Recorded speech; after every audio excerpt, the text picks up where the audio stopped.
आज की इस वीडियो में हम एक बहुत ही इम्पोर्टेंट अलामत के बारे में बात करेंगे जो अक्सर लोगों को ये देखने में मिलती है कि लोगों को वर्टाइगो यानी कि सर का चक्कर आता है। तो आज की इस वीडियो में हम डिटेल से बात करेंगे कि ये सर का चक्कर क्यों आता है, क्या वजूहात हैं इसके पीछे, और अगर किसी को ये सर के चक्कर आ रहे हैं तो कौन सा टाइप है ये। और इस वीडियो के आखिर में मैं आप लोगों को एक ऐसी टिप बताऊंगा जिस पे अमल करके आप इस वर्टाइगो से हमेशा के लिए निजात पा सकते हैं।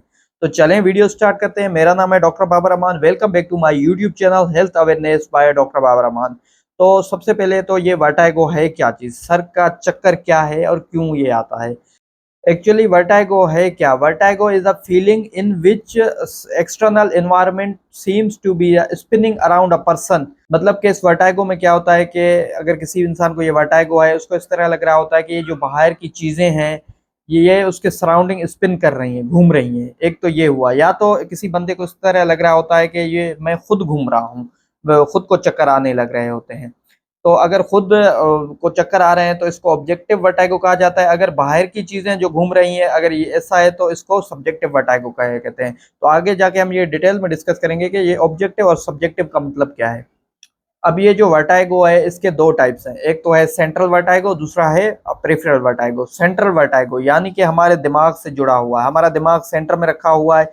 ये जो मिड लाइन है हमारी, ये यहाँ से जो भी वर्टाइगो होगा तो इसको सेंट्रल वर्टाइगो कहा जाता है। दूसरा है peripheral vertigo. Peripheral vertigo means दूर का वर्टाइगो, यानी कि दिमाग है जो हमारा, इससे जो दूर से वर्टाइगो होगा, जो जो भी वजह होगी दिमाग से अलग, तो उसको पेरिफेरल वर्टाइगो कहा जाता है। Peripheral vertigo most of the time ये जो हमारे कान है, इंटरनल ईयर, इसमें कोई प्रॉब्लम आ जाए तो उसकी वजह से ये पोजिशनल वर्टाइगो होता है। तो ये वर्टाइगो सेंट्रल है या पेरिफेरल है, तो इसको डायग्नोस करना बहुत ही आसान है। मैं बताता हूँ आगे जाके कि इसको किस तरह आप लोग ये डायग्नोस कर सकते हैं कि ये जो हमें वर्टाइगो हो रहा है ये सेंट्रल है यानी कि दिमाग की वजह से, या तो पेरिफेरल है कि हमारे कानों की वजह से। तो पहले वजूहत जान लेते हैं कि what are the causes of central vertigo. और एक बात याद रखें, 85% ये जो वर्टाइगो होता है ये पेरिफेरल वर्टाइगो होता है, मतलब ज़्यादातर ये हमारे कानों से रिलेटेड होता है। अब सेंट्रल वर्टाइगो की वजूहत की बात करें तो इसकी वजह में सबसे पहले तो ये जो हमारी वेजल है, वस्कुलर कोई भी डिजीज़ हो, यानी कि अगर किसी भी इंसान को स्ट्रोक हो जाता है, स्पेशली बेसिलर आर्टरी स्ट्रोक हो जाता है। बेसिलर आर्टरी हमारी ब्रेन की मेन आर्टरी होती है, उसमें अगर स्ट्रोक हो जाए तो उस इंसान को ये वर्टाइगो की शिकायत रह सकती है। इसके अलावा हाइपरटेंशन, और उन लोगों में जिनको ऑर्थोस्टेटिक हाइपोटेंशन रहता है, इन लोगों में ये सेंट्रल वर्टाइगो रह सकता है। इसके अलावा एपिलेप्सी यानी कि मिर्गी का होना, इन लोगों में भी ये वर्टाइगो यानी कि सर के चक्कर आना ये बहुत कॉमन होता है। इसके अलावा रोड ट्रैफिक एक्सीडेंट, यानी कि किसी भी इंसान का एक्सीडेंट हो जाए, सर में चोट लग जाए, हेड ट्रॉमा हो जाए, तो इन लोगों में भी ये वर्टाइगो होता है। आज ही मेरे पास एक पेशेंट आई थी जिनको ये हेड ट्रॉमा की वजह से वर्टाइगो हो रहा था। इसके अलावा ट्यूमर, स्पेशली ये ट्यूमर अगर ब्रेन स्टीम में हो तो इन लोगों में भी ये सर का चक्कर वर्टाइगो होता है। इसके अलावा इन्फेक्शन, स्पेशली मेनिंजाइटिस और इनकेफ्लाइटिस, इनमें भी ये पेशेंट को वर्टाइगो रहता है। और इसके अलावा अदर काजेज आ जाते हैं, लाइक कोई भी पेशेंट अगर किसी को पार्किंसन डिजीज़ है या कोई साइकोजेनिक वर्टाइगो भी लोगों में कॉमन देखा जाता है। इसके अलावा कुछ ऐसी अद्वियात होती हैं, दवाइयाँ, जिसकी वजह से ये वर्टाइगो देखने को मिलता है। अब ये तो सारी वो वजूहत थी जो कि हमारे ब्रेन से रिलेटेड थी, यानी कि अगर ब्रेन में कोई मसला होगा जिसकी वजह से ये वर्टाइगो होगा तो ये सारी वजूहत मैंने बता दी। अब बताता हूँ मैं आप लोगों को पेरिफेरल वर्टाइगो के काजेज, कौन सी ऐसी वजह हैं जो हमारे कानों से स्पेशली रिलेटेड हैं जिसकी वजह से ये सर का चक्कर आता है। नंबर 1 पे है वेस्टिबुलर नर्वाइटिस, यानी कि हमारी जो वेस्टिबुलर नर्व होती है उसमें इन्फ्लामेशन हो जाए, उसका इन्फेक्शन हो जाए, तो इन लोगों में ये कॉमन देखने को मिलता है वर्टाइगो। इसके अलावा बिनाइन प्रोक्सिमल पोजिशनल वर्टाइगो, ये एक अलहदा सा डिजीज़ है, मैं इस पे डिटेल्ड वीडियो बनाऊंगा। इसमें लोगों को पोजीशन चेंज करने से वर्टाइगो होता है। इसके अलावा Meniere's disease, labyrinthitis, vestibulotoxic drugs, head injuries, surgical trauma, syphilis, acoustic neuroma, ये सारी वजूहत हैं पेरिफेरल वर्टाइगो की।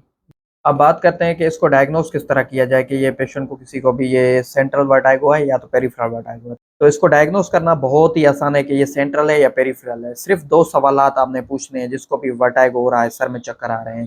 पहला सवाल ये कि आपको जो चक्कर आ रहे हैं ये इस तरह लग रहा है कि आप घूम रहे हैं या बाहर वाली चीज़ें घूम रही हैं। तो अगर तो वो इंसान कह रहा है कि मुझे इस तरह लग रहा है कि मैं खुद घूम रहा हूँ, तो इसका मतलब है कि पेशेंट को सेंट्रल वर्टाइगो है।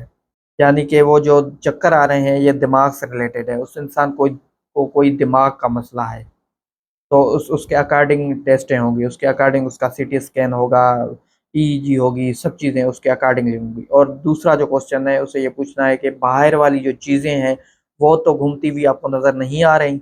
अगर पेशेंट कह रहा है कि मुझे इस तरह लग रहा है कि बाहर वाली चीज़ें मुझे घूमती हुई नज़र आ रही हैं, तो इसका मतलब है कि पेशेंट को पेरिफेरल वर्टिगो है, यानी कि उसका जो मसला है वो दिमाग से नहीं है, कानों से है। तो उस इंसान की अकॉर्डिंगली ट्रीटमेंट टेस्टिंग करवाएँगे। और इसके अलावा भी बहुत सारी इन्वेस्टिगेशंस होती हैं, लाइक रेनीज़ टेस्ट, वेबर टेस्ट, बहुत सारी इन्वेस्टिगेशंस होती हैं और नेस्टिगमस भी देखा जाता है। अब आखिर में आते हैं इसकी ट्रीटमेंट के बारे में। तो आप लोगों को मैं एक ऐसी ट्रिक बताता हूँ, एक ऐसा पॉइंट बताता हूँ जिस पे आप अमल करके इस वर्टिगो से हमेशा के लिए निजात पा सकते हैं। अगर किसी भी इंसान को वर्टिगो हो रहा है तो एक मैन्योर किया जाता है इन लोगों में, जिसको एप्ले मैन्योर कहा जाता है। अब एप्ले मैन्योर में क्या किया जाता है कि किसी भी इंसान को अगर पोजिशनल वर्टिगो हो रहा है, यानी कि उसका जो एंडोलिम्फ है वो सर्कुलेट नहीं कर रहा, तो उस इंसान को बिठा के, जिस तरह आप इस तस्वीर में देख सकते हैं, उसको बिठा के इस तरह से पहले कुछ बातचीत करनी है, 5 से 10 सेकंड तक उसको बिठाते रहना है। फिर उस इंसान को इस तरह से सुला देना है। इस तरह से सुला के उसके उसका जो हेड है वो पीछे पीछे की तरफ बिल्कुल टिल्टेड हो और उसको पहले राइट साइड पेशेंट को 5 से 10 सेकंड तक पेशेंट को वहाँ पे स्टे करवाना है, 5 से 10 सेकंड तक राइट साइड हो पेशेंट। फिर पेशेंट को सडनली राइट से पेशेंट को लेफ्ट साइड मूव करवाना है, फिर 5 से 10 सेकंड पेशेंट लेफ्ट साइड हो। फिर पेशेंट की पूरी बॉडी लेफ्ट साइड मूव करवानी है, 5 से 10 सेकंड बॉडी, 5 से 10 सेकंड नहीं, 30 से 40 सेकंड बॉडी पेशेंट की लेफ्ट साइड रोटेट हो। फिर पेशेंट को सडनली बिठाना है। तो इससे क्या होगा कि हमारा जो फ्लूइड एंडोलिम्फ जो है वो सर्कुलेट करता है हमारे कोक्लिया में, वो सर्कुलेट करना शुरू होगा और उस पेशेंट का जो वर्टिगो है वो खत्म हो जाता है। और आप लोग अगर इस पे प्रैक्टिकल इम्प्लीमेंट करते हैं तो इस पे सिग्निफिकेंट पेशेंट को रिलीफ मिलता है, मतलब कि पेशेंट बिल्कुल ठीक हो जाता है। तो अगर किसी को भी ये वर्टिगो की कंप्लेन है, वर्टिगो हो रहा है, तो एप्ले मैन्योर करके ये उसका वर्टिगो ठीक हो जाएगा। बाहर के ममालिक में ये एप्ले मैन्योर करवाने के बहुत सारे चार्जेस होते हैं, $100, $150 ये एप्ले मैन्योर के किए जाते हैं। तो अगर आप लोग ये वीडियो देख के किसी भी इंसान का ये एप्ले मैन्योर कर रहे हैं या खुद का कर रहे हैं, तो आप लोगों को बहुत फ़र्क पड़ेगा। तो आज की वीडियो में इतना ही। अगर आप लोगों ने कोई कुछ क्वेश्चन हो पूछना हो तो नीचे कमेंट सेक्शन में पूछ सकते हैं। Doctor Babar Aman signing off. Thank you so much.